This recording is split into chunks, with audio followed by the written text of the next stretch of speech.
Top 20 starting pitchers, let's go. This one was really tough. There's about 40, 50 guys who had an argument, and there's not a single guy in this list that I feel is set in stone. Let's get started at number 20, Tobias Myers, the ace of a 93-win team, an incredible story that I've already talked about, and 5 scoreless in the biggest game of his life. 19, Zach Gallen, 6 less starts in 2023, but outside of that, his numbers weren't far off from when he was a finalist just last year. 18, Dylan Cease, the Padres got the player they traded for in the regular season. 4th in Cy Young voting, but when it came time for the playoffs, he just wasn't the guy they needed. 17, Max Fried, Cy Young runner-up, injured, all-star. When healthy, he's very good, and the Yankees thought that too, giving him $218 million. 16, George Kirby, the entire Mariners rotation has an argument to be on this list.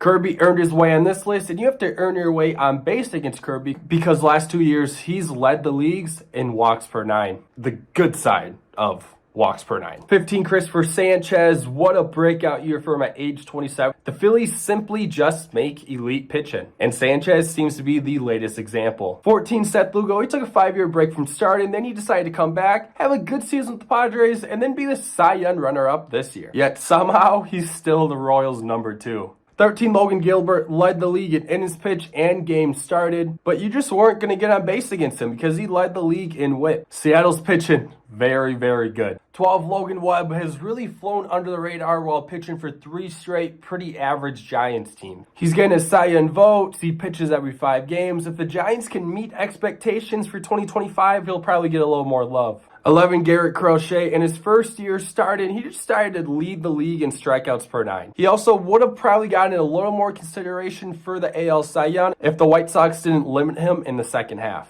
10, Gerrit Cole. Injuries only allowed him to pitch in 17 games, but even when healthy, he just wasn't up to the typical Gerrit Cole standards, but of course, still very good. 9, Shota Imanaga, incredible rookie year, would have won the rookie year if he was in the American League. He didn't allow an earned run in 6 of his first 10 MLB starts, but I do got to mention that the Brewers did rock him up in late May. 8, Framber Valdez, consistent Cy Young votes the last few years, and even a couple MVP votes. Every time Houston's seen him, he's answered in the regular season, because the playoffs last 2 years haven't been his best starts. 7, Blake Snell, coming off of Cy Young. He struggled mightily to start the season, came back from injury, and then was just back to that Cy Young self. A 1.45 ERA in the second half. 6, Corbin Burnes gives Baltimore an incredible ace for this year.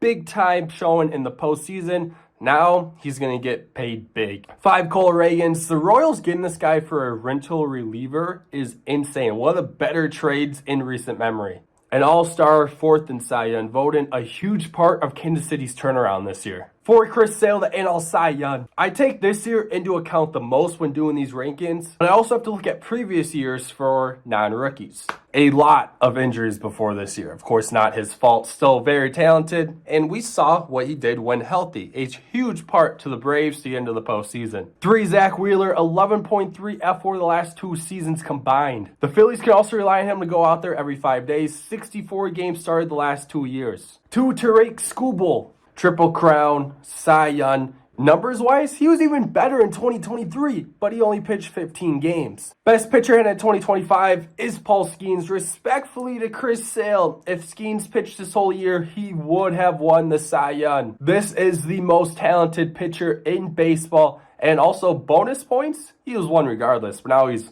1-1 for Dane Livy done. All right, this was a tough one. I know some of you guys are going to disagree. That's completely fine. Let me know what I got right, what I get wrong, down in the comments below. Subscribe somewhere here. You guys have a beautiful day. I'll see you in the next video.